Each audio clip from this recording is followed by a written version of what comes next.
everyone, welcome to Tnpsc Junction. இன்னைக்கு நம்ம Indian பாலிட்டியில் இருக்கிற ஹியூமன் ரைட்ஸ் சார்ட்டர், அதாவது மனித உரிமை சாசனம் அப்படின்ற டாப்பிக்கை டிஸ்கஸ் பண்ண போகிறோம். So let's start. ஓகே, இந்த ஹியூமன் ரைட்ஸ் அப்படின்றது என்ன, இந்த யுஎன்ஓனா என்ன, யூடிஹெச்ஆர்னா என்ன அப்படின்றத லேட்டராக பார்ப்போம். பிஃபோர் தட் ஒரு ப்ரிசைஸாக சில டெஃபினிஷன் தெரிஞ்சுக்கோங்க. ஸோ மனித உரிமை அப்படின்றது என்ன? ஒரு மனிதர்களுக்கான உரிமை இல்லையா, அதுதான் அவங்களோட பேசிக் ரைட்ஸும் அண்ட் ஃப்ரீடம். இது எல்லாமே ஒவ்வொரு இண்டிவிஜுவலுக்கும் கிடைக்கணும். எந்த டிஸ்கிரிமினேஷனும் யாருக்கிட்டையும் இருக்கக்கூடாது. ஸோ அந்த வேறுபாடு, பாகுபாடு இது எதுவும் இருக்கக்கூடாதுன்றதுக்கு தான் இந்த மனித உரிமை அப்படின்ற விஷயம் வந்தது. இது எப்போ வந்துச்சுன்னு பார்த்தோம்னா ஆஃப்டர் செகண்ட் வேர்ல்டு வார்க்கு அப்புறம் தான் இதை கொண்டு வந்தாங்க.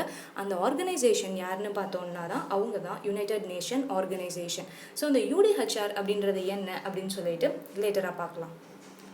ஸோ ஃபர்ஸ்ட்டு யுஎன்ஓ பற்றி டிஸ்கஸ் பண்ணிடலாம். இவங்க யுஎன்ஓன்றது என்னென்னு நம்ம பார்த்தோம், யுனைடெட் நேஷன் ஆர்கனைசேஷன். இவங்க இயர் எப்போ எஸ்டாப்ளிஷ் பண்ணாங்கன்னு பார்த்தோம்னா 1945 ஆரம்பித்தாங்க. எதுக்காக அப்படின்னு சொல்லிட்டு பார்க்குறப்ப, ஸோ டிஸ்கிரிமினேஷன் இருக்கக்கூடாது, எல்லா இண்டிவிஜுவலும் சமமாக நடத்தப்பட வேண்டும் அப்படின்றது தான், அவங்கவுங்க உரிமை ஒவ்வொருத்தவங்களுக்கும் கிடைக்கணுன்றது தான். ஸோ யுஎன்ஓ டே அப்படின்றது என்றைக்கு அனுசரிக்கிறாங்கன்னு பார்த்தோம்னா 24th அக்டோபர். ஒவ்வொரு வருஷமும் வர்ற 24th October United Nation Organisation Day அப்படின்னு சொல்லிட்டு அவங்க செலிப்ரேட் பண்ணுறாங்க. இப்போ யூடிஹெச்ஆர்னா என்னன்னு சொல்லிட்டு தெரிஞ்சுக்கலாம். So universal declaration of human rights அப்படின்றது தான் இந்த யூடிஹெச்ஆர். இதை எப்போ ப்ரொக்ளைம் பண்ணாங்க அப்படின்னு பார்த்தோன்னா, இந்த டேட் எல்லாமே முக்கியம். ஸோ 10th December 1948 கொண்டு வந்தாங்க. இதனால தான் இதை ஹியூமன் ரைட்ஸ் டே அப்படின்னு சொல்லிட்டு நம்ம செலிப்ரேட் பண்ணுறோம் ஒவ்வொரு இயரும். So 10th December human rights day அப்படின்னு சொல்லிட்டு கொண்டாடப்படுது. எந்த இயரில் ப்ரொக்ளைம் நடந்ததுன்னு பார்த்தோம்னா 1948. எங்கே நடந்ததுன்னு பார்த்தோம்னா அந்த ப்ரொக்ளமேஷன் நடந்தது பாரிஸில். ஸோ இந்த யூடிஹெச்ஆர் எதெல்லாம் மீன் பண்ணுது அப்படின்னு பார்த்தோம்னா, சிவில் சைடாக இருக்கட்டும், பொலிட்டிக்கல் சைடாக இருக்கட்டும், சோஷியல், எக்கனாமிக், கல்ச்சர், இது எல்லா உரிமைகளும் ஒவ்வொரு இண்டிவிஜுவலுக்கும் கிடைக்கணுன்றது தான் இவங்களோட வாய்ஸாக இருக்குது. ஸோ பிறக்கிறப்ப எல்லாருமே ஆல் ஆர் ஈக்குவலாக தான் பிறக்கிறாங்க. ஸோ அந்த டிஸ்கிரிமினேஷன் அவங்க வளர்கிறப்ப இருக்க தேவையில்லை அப்படின்றதுக்காக தான். அதனால அவங்க எதுவும் பிரச்சனைகளை ஃபேஸ் பண்ண நேரிட்டால் இந்த ஹியூமன் ரைட்ஸ் அவங்களுக்காக வாய்ஸ் கொடுப்பாங்க. ஸோ 2 அக்ரிமெண்ட் சைன் பண்ணியிருந்திருக்காங்க. எப்போ அப்படின்னு சொல்லிட்டு பார்த்தோம்னா 16th December 1966. எதுக்காக அந்த அக்ரிமெண்ட் அப்படின்னு பார்த்தோம்னா, இந்த மனித உரிமை, அதாவது ஹியூமன் ரைட்ஸ் அப்படின்ற விஷயத்தை ப்ரொடெக்ட் பண்ணணும் அப்படின்றதுக்காக. லிட்ரலாக ஃபஸ்ட்டு ஹியூமன் ரைட்ஸ்னால் என்னன்னு நம்ம தெரிஞ்சுக்கணும். ஸோ ஒவ்வொரு இண்டிவிஜுவலுக்கும் அவங்களுக்கான டிக்னிட்டி இருக்குது அண்ட் ஃப்ரீடம் இருக்குது. இது ரெண்டுத்துக்கும் எந்த ப்ராப்ளமும் வராமல் இருக்கணுன்றதுக்காக தான் இந்த ஹியூமன் ரைட்ஸ் கமிஷன் வச்சுருக்காங்க. ஸோ அந்த 2 அக்ரிமெண்ட் என்னென்னு சொல்லிட்டு நம்ம இப்போ பார்த்துடலாம். ICESCR and ICCPR. ஸோ நம்ம முன்னாடி பார்த்த அந்த 5 விஷயங்கள் தான்: economy, social, cultural rights and இன்னொன்று civil and political rights. So இதை லேட்டராக அதோட எக்ஸாம்பிளோட இப்போ நம்ம டிஸ்கஸ் பண்ணி பார்க்கலாம். ஸோ நம்ம முன்னாடி பார்த்த விஷயம்தான் ஹியூமன் ரைட்ஸ்ன்றது யூடிஹெச்ஆருக்குள்ளார வர்றாங்க. அந்த யூடிஹெச்ஆர்ன்றது என்னென்னா அந்த ப்ரொக்ளமேஷன், ஸோ டாக்குமெண்ட்டாக இருக்கிறது தான் யூடிஹெச்ஆர். இப்போ எப்படி இந்தியன் கான்ஸ்டிடியூஷன் எடுத்துக்கிட்டோம்னா, அவங்களுக்கான நம்ம இந்தியன் கான்ஸ்டிடியூஷனில் பல ஆர்டிகல்ஸை பற்றி நம்ம டிஸ்கஸ் பண்ணுறோம். நிறைய அது கண்டிப்பாக ஃபண்டமெண்டல் ரைட்ஸை ஃபாலோ பண்ண வேண்டியது ஒவ்வொரு இண்டிவிஜுவலோட கடமையாக இருக்குது. அதே மாதிரி தான் இந்த யூடிஹெச்ஆரை பொறுத்தளவுக்கு, அதாவது இது யூனிவர்சல் லெவலில் இருக்கு இல்லையா, இவங்க சில வரமுறை வச்சுருக்காங்க. அது எதுலன்னு பார்த்தோம்னா social, economical, cultural and civil and political. So அது என்னன்றதை இப்போ நம்ம பார்க்கலாம். Kinds of HR. Okay, first social அப்படின்னு சொல்லிட்டு எடுத்துக்கிட்டோம்னா, ஒவ்வொரு சொசைட்டியில் இருக்கிற எல்லாத்துக்கும் கலந்துக்கிறதுக்கான உரிமை இருக்குது. ஒரு சமுதாயம் அப்படின்னு சொல்லிட்டு எடுத்துக்கிட்டோம் அப்படின்னா, ஒவ்வொரு இண்டிவிஜுவலுக்கும் இப்போ ஒரு முன்னாடி எல்லாம் நிறைய நம்ம தமிழ்நாட்டிலே கேள்விப்பட்டிருப்போம், கோயிலுக்குள்ளார டவுன் ஸ்டூடெண்ட்ஸ் அவங்க போகக்கூடாது அப்படின்னு சொல்லிட்டு. அந்த மாதிரி சடங்கு சம்பிரதாயம் எதுவுமே இல்லாமல் எல்லாத்துக்கும் எல்லாரோட உரிமையும் கிடைக்கும்ன்றது தான் இந்த சமுதாயமாக படுறது. ஸோ இதில் என்னென்ன எக்ஸாம்பிள்ஸ் அப்படின்னு சொல்லிட்டு பார்த்தோம்னா, ரைட் டு எஜுகேஷன், ஒவ்வொருத்தவங்களுக்கும் கல்வி அப்படின்ற விஷயம் முக்கியமாக இருக்குது. அதே மாதிரி ஹெல்த், ஹாஸ்பிட்டல்ஸ் வேணும். ஒவ்வொரு இண்டிவிஜுவலுக்கும் அவங்களுக்கு அந்த ஹெல்த் கேர் அப்படின்ற விஷயம் முக்கியமாக பார்க்கப்படுது. ஸோ பேசிக் நீடான ஃபுட், ஷெல்டர் அண்ட் க்ளோத்ஸ், இது எல்லாமே ஒரு சோஷியல் அப்படின்ற விஷயத்துக்குள்ளார வந்துடுது. ஸோ எக்கனாமிக்கல் ஓரியன்ட் அப்படின்னு சொல்லிட்டு பார்த்தோம்னா, ஒரு பேசிக் நீடாக வந்து அவங்க சாட்டிஸ்ஃபை பண்ணுற அளவுக்காவது அவங்களோட பொருளாதார நிலைமை இருக்கணும் ஒவ்வொரு இண்டிவிஜுவலுக்கும். இப்போ நம்ம பார்த்துட்ருக்கிறது. ஸோ அதுபடி பார்க்குறப்போ நம்ம ஆர்டிக்கல் ஓரியன்டாக பார்த்தோம்னா பேசிக் ரைட்ஸ்னு பார்க்குறப்போ ரைட் டு எம்ப்ளாய்மெண்ட் அப்படின்ற விஷயம் இதுக்குள்ளார தான் வரும். அண்ட் இப்போது ஒர்க்கிங் ஹவர் அப்படின்னு சொல்லிட்டு பார்த்தோம்னா ஒரு லிமிட்டடாக தான் இருக்கணும். சே ஃபார் எக்ஸாம்பிள் ஒரு 8 hour டியூட்டி இல்லை ஒரு 9 hour டியூட்டி அப்படின்னு சொல்லிட்டு. ஸோ இது எல்லாமே வந்து ஒரு மனிதர்களோட ரைட்ஸ். அவங்க வந்து ஸ்லேவரி மாதிரி யூஸ் பண்ணி ஒரு 24 hours ஒருத்தவங்கள வேலை வாங்குறதுக்கான உரிமை யாருக்கும் கிடையாது. ஸோ இதெல்லாம் எக்கனாமிக்கலுக்குள்ளார வந்துடும். அடுத்து கல்ச்சுரல் அப்படின்னு சொல்லிட்டு நம்ம பார்த்தோம்னா ஒவ்வொரு இண்டிவிஜுவலுக்கும் அவங்க இந்த ரிலீஜனை தான் ஃபாலோ பண்ணணும் இல்லை இந்த மாதிரி தான் அவங்களோட கல்ச்சர் ஆஸ்பெக்ட்ஸ் இருக்கணுன்ற அவசியம் கிடையாது. அவங்களுக்கான அந்த லிபர்ட்டி அண்ட் ஃப்ரீடம் அப்படின்ற விஷயம் கண்டிப்பாக இருக்குது. அவங்க எதை வேணும்னாலும் ஃபாலோ பண்ணலாம். சே ஃபார் எக்ஸாம்பிள் இப்போ ஒரு ஹிந்துவாக இருக்கிறவங்க ஹிந்துவாகவே தான் இருக்கணும்னு அவசியம் கிடையாது. அவங்களுக்கு கிறிஸ்டியானிட்டி மேலே விருப்பம் இருந்ததுன்னா கண்டிப்பாக அதை அவங்க ஃபாலோ பண்ணுறதுக்கான உரிமை இருக்குது. ஸோ இதுதான் வந்து rights to freedom of religion அப்படின்ற எக்ஸாம்பிளாக நம்ம பார்க்குறோம். ஸோ சிவில் அப்படின்னு சொல்லிட்டு வர்றப்ப ஒவ்வொரு கவர்மெண்ட்டும் இதுக்கு வந்து சப்போர்ட்டிவாக இருக்காங்க. ஸோ நம்ம கவர்மெண்ட்டுன்னு எடுத்துக்கிட்டோம்னா இந்தியா லெவலில் நிறைய லாஸ் எல்லாம் நம்ம மேக் பண்ணி வச்சுருக்கோம். இந்த லாவெல்லாம் யாருக்காக அப்படின்னா மக்களுக்காக தான். ஏதாவது ப்ராப்ளம் வர்றப்ப அந்த சட்டம் அப்படின்ற விஷயம் ஒவ்வொரு இண்டிவிஜுவலையும் காப்பாற்றும். ஸோ இதுக்கு சில எக்ஸாம்பிள்ஸ் அப்படின்னு சொல்லிட்டு பார்க்குறப்ப ரைட்ஸ் டு லைஃப், ஒவ்வொருத்தவங்களும் வாழ்கிறதுக்கான உரிமை இருக்குது, லிபர்ட்டி இருக்குது, ஃப்ரீடம் இருக்குது, அண்ட் ஃப்ரீ ஃப்ரம் ஸ்லேவரி. இது எல்லாமே வந்து இந்த சிவில்குள்ளார வந்துடும். அண்ட் பொலிட்டிக்கல் அப்படின்னு சொல்லிட்டு பார்க்குறப்போ right to vote, right to freedom of speech, இது எல்லாமே வந்து பொலிட்டிக்கலில் வரும். ஸோ நம்ம டைரெக்டாகவோ இல்லை இன்டைரக்டாகவோ கவர்மெண்ட்டுக்குள்ளார நம்ம இருக்கோம். ஸோ இப்போ நீங்கள் ஓட் போடுற உரிமை இருக்குது அப்படின்னா ஒரு கவர்மெண்ட்டை தேர்ந்தெடுக்கிற அதிகாரம் உங்ககிட்ட தான் இருக்குதுன்னு அர்த்தம். இல்லை அந்த மெம்பராக நீங்கள் நிற்கிறீங்க அப்படின்னா மக்களுக்காக நிற்கிறீங்கன்ற அர்த்தம். ஸோ எப்படியோ வந்து ஒரு டிரெக்டாகவோ இன்டைரக்டாகவோ நம்ம இந்த பொலிட்டிக்கலுக்குள்ளார ஒவ்வொரு இண்டிவிஜுவலும் இருக்காங்க. ஓகே, ஃபண்டமெண்டல் ரைட்ஸ் இதை நான் வந்து டிஸ்கிரிப்ஷன் பாரில் கொடுக்குறேன். ஆல்ரெடி இதை நம்ம டீட்டெயிலாக டிஸ்கஸ் பண்ணியாச்சு வித் அதோட ஆர்டிகல்ஸோட. அதனால் நீங்கள் வந்து அதை செக் பண்ணி பாருங்கள். அந்த ஆர்டிகல்ஸ் என்னன்றதையும் கண்டிப்பாக நோட் பண்ணிக்கோங்க. டிஸ்கிரிப்ஷன் பாரில் இதை செக் பண்ணி பாருங்கள். ஒவ்வொரு இண்டிவிஜுவலும் ஃபண்டமெண்டல் ரைட்ஸ் அவங்களோட டியூட்டி, இந்த ரைட்ஸை வந்து அவங்களோட உரிமை இதை வந்து அவங்களுக்கான உரிமைகளை கவர்மெண்ட் சட்டத்திட்டமாக அவங்க மேக் பண்ணி வச்சுருக்காங்க. ஸோ நெக்ஸ்ட்டு வந்து ஹியூமன் ரைட்ஸுக்கும் ஃபண்டமெண்டல் ரைட்ஸுக்கும் இருக்க வித்தியாசம் என்ன அப்படின்னு சொல்லிட்டு இப்போ நம்ம தெரிஞ்சுக்கலாம். ஸோ ஹியூமன் ரைட் அப்படின்னு சொல்லிட்டு பார்க்குறப்போ இதை வந்து டிக்ளேர் பண்ணவங்க யார் அப்படின்னா யுனைடெட் நேஷன். இது வந்து ஃபண்டமெண்டல் ரைட்ஸ் அப்படின்றத பார்த்தோம்னா நம்ம இந்தியா லெவலில் பார்க்குறப்ப இந்தியன் கான்ஸ்டிடியூஷன் படி தான் இந்த ஃபண்டமெண்டல் ரைட்ஸ் இருக்கும். அதே மாதிரி நீங்கள் வந்து ரியல் லைஃப்பில் ஃபேஸ் பண்ணுற சிச்சுவேஷன் தான் ஹியூமன் ரைட். அந்த ஒவ்வொரு ஃபண்டமெண்டல் ரைட்ஸும் வந்து கவர்மெண்ட் மேக் பண்ணனால ஒவ்வொரு நார்மல் லைஃப் பீப்புள் வாழ்ந்துட்டுருக்கிறவங்க வந்து அதை ஃபாலோ பண்ணுவாங்க. ஸோ நீங்கள் ஏதாவது ப்ராப்ளம் இருந்தது அப்படின்னா அந்த ரைட்ஸ் வந்து உங்களை காப்பாற்றும். அண்ட் உங்களோட தேவைகளுக்கு ஏற்ற மாதிரி அந்த ரைட்ஸ் உங்களுக்கு உதவியாகவும் இருக்கும். அது மட்டும் இல்லாமல் ஹியூமன் ரைட்ஸ் அப்படின்னு சொல்லிட்டு பார்த்தோம்னா இன்டர்நேஷ்னல் லெவல் ஃபண்டமெண்டல் ரைட்ஸ் அப்படின்னு சொல்லிட்டு பார்க்குறப்ப நம்ம கான்ஸ்டிடியூஷன் நம்ம இந்தியாவுக்கு மட்டும்தான் பொருந்தும். ஸோ ஒவ்வொரு கண்ட்ரிக்கும் வித்தியாசமான கான்ஸ்டிடியூஷன்ஸ் அவங்கவுங்க கண்ட்ரிக்கு ஏற்ற மாதிரி இருக்கும் இல்லையா. ஸோ இதுதான் வந்து இது இப்போ ஹியூமன் ரைட்னு எடுத்தோம்னா அது இன்டர்நேஷ்னல் லெவல், ஃபண்டமெண்டல் ரைட்ஸ்னு பார்த்தோம்னா அது கண்ட்ரி லெவல். ஓகே, இப்போது national right and state human right அப்படின்னு சொல்லிட்டு ரெண்டு விஷயம் இருக்குது. ஃபஸ்ட்டு வந்து நம்ம நேஷ்னல் லெவல் ஹியூமன் ரைட்ஸ் கமிஷனை பற்றி டிஸ்கஸ் பண்ணிடலாம். இவங்க எப்போ ஸ்டார்ட் பண்ணப்பட்டாங்க அப்படின்னு பார்த்தோம்னா 1993 12 October. ஹெட் குவார்ட்டர் எங்கே இருக்குதுன்னு பார்த்தோம்னா நியூ டெல்லியில் இருக்குது. ஸோ இது எதுக்காக அப்படின்னு சொல்லிட்டு பார்த்தோம்னா ஒவ்வொரு இண்டிவிஜுவலையும் அவங்களோட ஃப்ரீடம் அண்ட் டிக்னிட்டியை ப்ரொடெக்ட் பண்ணுறதுக்கு தான் இந்த நேஷனல் ஹியூமன் ரைட் கமிஷன் நம்ம இந்தியாவில் செயல்பட்டுருக்கு. இவங்களோட ஃபங்க்ஷன்ஸ் என்னென்ன அப்படின்னு சொல்லிட்டு பார்த்தோம்னா ஒவ்வொரு இண்டிவிஜுவலோ அவங்க வந்து ஒரு ஹியூமன் ரைட் அப்படின்ற விஷயம் வந்து ஒரு கவர்மெண்ட் மெம்பரோ இல்லை வந்து ஒரு பப்ளிக் சர்வெண்ட்டோ அதை வயலேட் பண்ணுறாங்க, அதை மீறுறாங்க அப்படின்னா அப்போ வந்து ஹியூமன் ரைட் கமிஷனில் இருக்கிறவங்க அவங்க வாய்ஸ் ரைஸ் பண்ணி அவங்களுக்காக என்கொயர் பண்ணுவாங்க. ஸோ இன்னொரு விஷயம் என்னன்னு பார்த்தோம்னா இந்த ஹியூமன் ரைட்ஸ் எஜுகேஷனை வந்து எல்லா இடத்துலையும் பரப்புறதுக்காக ஹெல்ப் பண்ணுறாங்க. அண்ட் இவங்க வந்து என்ஜிஓஸை என்கரேஜ் பண்ணுறாங்க. ஸோ என்ஜிஓ வந்து ஃபீல்டு ஒர்க் பண்ணுவாங்க. அதனால நிறைய பேத்துக்கு இந்த மனித உரிமை அப்படின்ற விஷயம் வந்து தெரிய வரும் அப்படின்றதுக்காக அவங்க அதை என்கரேஜ் பண்ணுறாங்க. அண்ட் அது மட்டும் இல்லாமல் கோர்ட்டிலேயே இவங்களுக்கு தலையிடுறதுக்கான உரிமை இருக்குது. ஸோ கோர்ட்டு வந்து சம்டைம்ஸ் அதாவது நெகட்டிவாக சில விஷயம் போகிறப்ப அங்கே வந்து இவங்க இன்டர்வீன் ஆவாங்க. ஹியூமன் ரைட்ஸுக்கு அந்த உரிமை இருக்குது.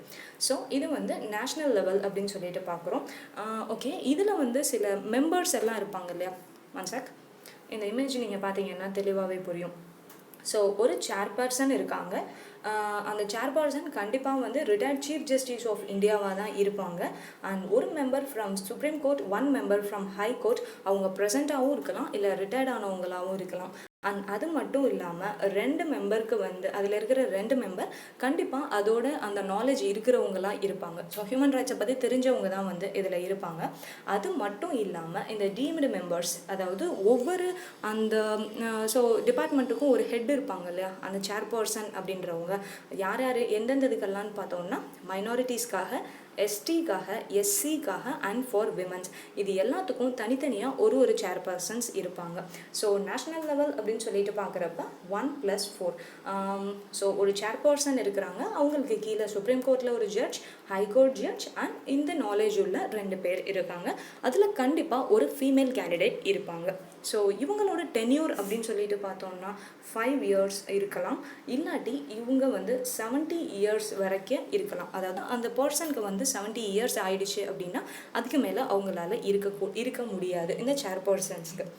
ஸோ இது வந்து நேஷ்னல் லெவல். இப்போது ஸ்டேட் லெவலில் பற்றி நம்ம டிஸ்கஸ் பண்ணலாம். ஸோ ஸ்டேட் லெவல்னு பார்க்குறப்ப தமிழ்நாட்டில் எப்போ ஆரம்பித்தாங்க அப்படின்னா 1997 17th April. நம்ம அங்கே பார்த்தோம் 1+4 அப்படின்னு சொல்லிட்டு, இங்கே வந்து 1+2 மெம்பர்ஸ் இருக்காங்க. ஸோ அந்த 1 வந்து சேர்பர்சன், அதுக்கு கீழே இருக்கிற 2 வந்து மெம்பர்ஸ். இவங்க வந்து ஃபங்க்ஷன்ஸ் அப்படின்னு சொல்லிட்டு வர்றப்போ நம்ம பார்த்தோம் நேஷ்னல் லெவலில் வந்து அவங்களோட வேலைகள்லாம் இருக்கிற மாதிரி ஸ்டேட் லெவல் பவுண்ட்ரிஸ்க்கு உட்பட்டு இவங்க வந்து பண்ணுவாங்க. அது வந்து ஸ்டேட் லெவல் ஹியூமன் ரைட்ஸ் கமிஷனுக்கு செல்லுபடியாகும். ஸோ இவங்க வந்து அவங்களோட சிமிலரான ஒர்க்ஸ் தான் இவங்களும் பார்ப்பாங்க. எப்படி அப்படின்னு பார்த்தோம்னா அவங்க சம்டைம்ஸ் இப்போ வந்து அஃபிஷியல் மெம்பர்ஸ் வந்து அவங்கள வைலேட் பண்ணுறப்போ அவங்க வந்து இன்கொயரி பண்ணுவாங்க. அண்ட் அது மட்டும் இல்லாமல் இவங்க வந்து காம்பன்சேஷன் கொடுக்கறதுக்கான அந்த ரெக்கமெண்டேஷன், சஜஷன்ஸ் அது எல்லாமே வந்து state level human right commission கொடுப்பாங்க. இன்னொரு விஷயம்னு பார்த்தோம்னா இவங்களுக்கு சிவில் கோர்ட்டோட பவர் ஈக்குவலாக இருக்குது. ஏன்னா நான் முன்னாடியே சொன்னேன் இன்டர்வீன் ஆவாங்க அப்படின்னு சொல்லிட்டு, அதே மாதிரி தான் இப்போயும் நம்ம சிமிலராக பார்க்குறோம். ஸோ அங்கே வந்து ஏதோ ரூல்ஸ் அண்ட் ரெகுலேஷன் வயலேட் ஆச்சு அப்படின்னா கண்டிப்பாக இவங்க வந்து அங்கே இன்வால்வ் ஆவாங்க. ஓகே, இப்போ வந்து சைல்டு ரைட் அப்படின்றத பற்றி நம்ம டிஸ்கஸ் பண்ணலாம். ஸோ ஒவ்வொரு குழந்தைக்கான உரிமை எவ்வளோ தூரம் இருக்குது நம்ம கண்ட்ரியை பொறுத்தளவு அப்படின்றத தெரிஞ்சுக்கலாம். ஸோ ஒரு சைல்டு அப்படின்னு சொல்லிட்டு எடுத்தோம்னா லெஸ் தென் 18 years இருந்தது அப்படின்னா அது வந்து குழந்தைகள் அப்படின்ற கேட்டகரியில் அவங்க வந்துடுறாங்க. நம்ம இந்தியாவை பொறுத்தளவுக்கு 6 to 14 years வந்து கம்பல்சரி எஜுகேஷன் கொடுக்கணும் அப்படின்னு சொல்லிட்டு ஒரு சட்டம் இருக்குது. அதுக்கான ஆர்டிக்கல் என்ன அப்படின்னு சொல்லிட்டு பார்த்தோம்னா 21A அப்படின்றது. ஸோ ரைட் டு எஜுகேஷன் ஆக்டோட ஆர்டிக்கல் பார்த்தோம்னா 21A வர்றாங்க. அண்ட் சைல்டு லேபர் ஆக்ட் அப்படின்னு சொல்லிட்டு பார்க்குறப்ப குழந்தை தொழிலாளிகள் அப்படின்ற விஷயங்கள் இதில் வருவாங்க. அதாவது 15 yearsக்கு உட்பட்டவங்களை வந்து யாரையும் லேபராக ஒர்க் பண்ண வைக்கக்கூடாது அப்படின்றது இந்த சட்டம் சொல்லுது. இதோட ஆக்ட் எப்போன்னு பார்த்தோம்னா இயர் வந்து 1986. So prohibition and regulation act of 1986. Juvenile justice அப்படின்னு சொல்லிட்டு பார்க்குறப்போ அவங்க ஒரு ராங் வேல போனாலும் அவங்களையும் குழந்தைங்களா தான் நம்ம பார்க்கணும். ஸோ அவங்களுக்கான கேர் அண்ட் ப்ரொடெக்ஷன் இருக்கணும் அப்படின்றது தான் இந்த ஜுவனைல் ஜஸ்டிஸ் ஆக்ட். இயர் வந்து 2000. ஸோ போக்சோ வந்து ரொம்ப முக்கியமான ஒரு விஷயம். இப்போ வந்து கரண்ட்டில் நிறைய விஷயங்கள் வந்து நியூஸில் நம்ம டெய்லி பார்த்துட்டு இருக்கோம். ஸோ குழந்தைகளை வந்து செக்ஷுவலாக வந்து அஃபென்சிவாக பண்ணுறது தான் வந்து இந்த போக்சோ ஸ்கீமில் வருவாங்க. அதாவது அண்டர் 18 அவங்க செக்ஷுவல் ஹராஸ்மெண்ட் பண்ணாங்க அப்படின்னா அவங்கள வந்து போக்சோ சட்டத்துக்குள்ள வந்து அரெஸ்ட் பண்ணுறதுக்கான எல்லா உரிமையும் இருக்குது. இந்த ஆக்ட் எப்போ பாஸ் ஆகுதுன்னு பார்த்தோன்னா வந்த இயர் எப்போ அப்படின்னா 2012 வந்து வந்துச்சு. ஸோ இதோட எக்ஸ்பான்ஷனும் பார்த்து வச்சுக்கோங்க. Protection of children from sexual offences, இது வந்து போக்சோ. அண்ட் யுஎன்ஓ வந்து 1979 வந்து குழந்தைகளுக்கான வருஷமாக வந்து அவங்க அதை அனௌன்ஸ் பண்ணாங்க. ஸோ யுஎன்ஓ வந்து எந்த இயர்னு பார்த்தீங்கன்னா 1979. யாருக்காகன்னு பார்த்தோன்னா இயர் ஆஃப் சில்ட்ரன்ஸுக்காக. ஸோ இன்னொரு விஷயம் என்னென்னா 98 இந்த ஹெல்ப்லைன் வந்து நல்லா நோட் பண்ணி வச்சுக்கோங்க. ஹெல்ப்லைன் நம்பர் என்னன்னு பார்த்தோம்னா 1098. யாருக்காகனா சைல்ட் லைன். ஸோ இது வந்து சைல்ட் லைனோட இந்த நம்பரை நோட் பண்ணி வச்சுக்கோங்க. ஆர்டிகல் 24 என்ன சொல்லுது அப்படின்னு பார்த்தோம்னா லேபர் சைல்டுக்காக. ஆர்டிகல் 39F என்னன்னு சொல்கிறாங்கன்னு பார்த்தோம்னா ஒரு குழந்தைங்களோட வளர்ச்சி அப்படின்றது ஹெல்தி மேனராக இருக்கணும் அப்படின்றது வந்து ஆர்டிகல் 39F வந்து சொல்லுது. ஸோ இவ்வளோ நேரம் சைல்ட் ரைட்ஸ் பற்றி பார்த்தோம். இப்போது விமன் ரைட் பற்றி சில டேட்டாஸை வந்து தெரிஞ்சுக்கலாம். ஹிந்து விடோ ரீமேரேஜ் ஆக்ட் எப்போன்னு பார்த்தோம்னா 1956. ஹிந்து மேரேஜ் ஆக்ட் எப்போன்னு பார்த்தோம்னா 1955. Hindu succession act. So succession அப்படின்னு சொல்லிட்டு பார்த்தோம்னா இப்போது பெண் குழந்தைங்களுக்கு வந்து சொத்து கிடையாது அப்படின்ற விஷயத்தை யாராலையும் சொல்ல முடியாது. அவங்க பெற்றோர்கள்கிட்ட இருந்து அந்த ஒரு கேர்ள் பேபியாக இருக்காங்க அப்படின்னா கண்டிப்பாக அவங்களுக்கான சொத்து அவங்கள சேரும் அப்படின்றது தான் இந்த ஹிந்து சக்சஷன் ஆக்ட். ஸோ அவங்க வாரிசாக வந்து கன்சிடர் பண்ணப்படுவாங்க. இதோட ஆக்ட் இயர் என்னன்னு பார்த்தோம்னா 1956. And dowry prohibition. ஸோ எல்லாத்துக்கும் தெரியும் வரதட்சணை கொடுமை இயர் வந்து 1961. ஈவ்டீசிங் கேஸ் வந்து வந்தது 1997. Indecent representation. ஸோ லேடிஸை வந்து ட்ரோல் பண்ணுறது இல்லை ஆபாசமாக நிறைய வந்து சோஷியல் பிளாட்ஃபார்மில் வந்து அவங்கள வந்து இன்டீசென்ட்டாக அவங்களோட அது ஒரு டெக்ஸ்ட்டாக இருக்கலாம் இல்லை ஒரு இமேஜாக இருக்கலாம், அவங்கள பற்றின டிஸ்கிரிப்ஷனாக இருக்கலாம், வீடியோஸ் எல்லாமே வந்து கண்டிப்பாக போடக்கூடாது. இதை வந்து இயர் எப்போ அப்படின்னு சொல்லிட்டு பார்த்தோம்னா 1999. ஸோ இது வந்து பெண்களுக்கான பாதுகாப்பு திட்டங்கள். இது பெண்களுக்கான உரிமை அப்படின்னு சொல்லிட்டு பார்க்குறோம். அடுத்து வந்து இன்னும் அதோட கண்டினியூஷனாக சில விஷயத்தை பார்த்துடலாம். ஸோ ஃபேக்ட்ரி ஆக்ட்ன்றதோட இயர் பார்த்தோம்னா 1948. இது வந்து லேபருக்காக அண்ட் பிளான்டேஷன் லேபர். ஸோ எஸ்டேட்லாம் வந்து அந்த டீ எஸ்டேட்லாம் இருக்கும் இல்லையா, அந்த மாதிரி லேபர்ஸ்க்கு வந்து 1951. அண்ட் மைன்ஸ் சுரங்கத்தில் வேலை பார்க்குறவங்களுக்கு 1952. மெட்டர்னிட்டி பெனிஃபிட் வந்து 1961 கிடைக்கிது. ஸோ ஒரு பெற்றோர் அதாவது தாய்மாராக மாறுறாங்க, ஒரு விமன் வந்து ஒரு பேரண்ட்டாக மாறுறாங்கன்னா அவங்களுக்கான அந்த பெனிஃபிட் கிடைக்கிறதுக்கான ஸ்கீம் வந்து 1961. And protection of women from domestic violence act இது வந்து 2005. நம்ம ப்ரியாராக பார்த்தோம் யூஎன்ஓ வந்து இன்டர்நேஷ்னல் இயர் ஆஃப் சைல்டு அப்படின்னு சொல்லிட்டு செலிப்ரேட் பண்ணாங்கன்னு. இப்போ வந்து நம்ம பார்க்குறோம் இயர் ஆஃப் விமன் அப்படின்னு சொல்லிட்டு. இது எப்போன்னா 1978. ஸோ அடுத்து வந்து லேபர் ரைட்ஸ் பற்றி பார்க்க போகிறோம். இதில் முக்கியமான விஷயம் என்னென்னா 39D அப்படின்றது ஒரு ஃபீமேல் வந்து மேல் ஒர்க்கருக்கு ஈக்குவலான சம்பளம் அவங்களுக்கும் கிடைக்கணும் எல்லா ஏரியாலையும். ஸோ நீங்கள் வந்து ஒரு ஐடி செக்டாரில் பார்த்தீங்கன்னா அவங்களுக்கான பேக்கேஜ் கிடைக்கிது அப்படின்னு சொல்லிட்டு சொல்லுவீங்க. ரொம்ப அடித்தட்டு மக்கள்லாம் வந்து மேசனாக போகிறவங்க இருப்பாங்க. ஸோ கன்ஸ்ட்ரக்ஷன் சைட்டில் வேலை பார்க்குறவங்களுக்கெல்லாம் இன்னும் ஈக்குவல் வேஜஸ் கிடைக்குமான்றது தெரியாமல் ஒரு பெரிய கொஷின் மார்க்காக தான் இருக்குது. ஸோ அவங்க அந்த மேல் அளவுக்கு வேலை வாங்குறாங்க அப்படின்னா ஃபீமேலுக்கும் கண்டிப்பாக அந்த ஈக்குவல் சம்பளம் கொடுக்கணும் அப்படின்றது தான் நம்ம இந்தியன் கான்ஸ்டிடியூஷன் சொல்லுது. அதுக்கான ரைட்ஸ் அந்த ஆர்டிக்கல் என்னன்னு பார்த்தோம்னா 39D. ஸோ இன்னும் சில விஷயம் பார்த்தோம்னா ஆர்டிஐ அண்ட் ரிசர்வேஷன் பற்றி நான் டிஸ்கிரிப்ஷன் பாரில் லிங்க் கொடுக்குறேன். இதை நம்ம ஏற்கனவே வந்து டிஸ்கஸ் பண்ணியாச்சு. பார்க்காதவங்க please check it out. So labour rights அப்படின்றதையும் நம்ம பார்த்தாச்சு. ஸோ விமன் ரைட் பார்த்தாச்சு, சைல்டு ரைட் பார்த்தாச்சு, லேபர் ரைட் பார்த்தாச்சு, and national and state human right commission பற்றி டிஸ்கஸ் பண்ணியிருக்கோம். ஸோ இது எல்லாத்தையும் வந்து கண்டிப்பாக நீங்கள் பாருங்கள். இதிலேருந்து சில கொஷின்ஸ் எக்ஸ்பெக்ட் பண்ணலாம். Okay, thank you so much. See you in the next one.